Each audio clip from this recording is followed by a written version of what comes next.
Hi friends,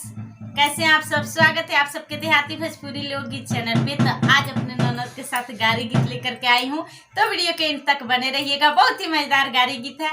तो अगर channel पे नए हैं तो चैनल को सब्सक्राइब कर लीजिए, बगल में घंटी को निशान को दबा लीजिएगा ताकि जब भी वीडियो अपलोड कर तो सबसे बड़ा का बढ़ गए बैगन की पाती हरी हरी बैगन की अमरेंद्र के दीदी गुरु लगे जाली गुरु लगे जाली गुरु देले आशीष लइका होले 420 बैगन की पाती हरी हरी बैगन रविंदर के दीदी गुरु लगे जाली गुरु देव लगे जाली गुरु देले आशीष। रविंदर का कहते रखले ना कहो आनंद के रुक जा वो कौन है ना आनंद के दीदी चला गावा अब से आनंद के दीदी गुरु लगे जाली गुरु देव लगे जाली गुरु देले आशीष लइका होला 420 बैगन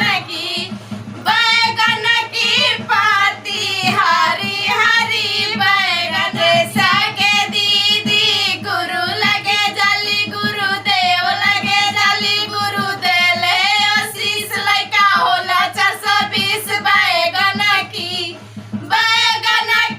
पाती हरी हरी बैगन की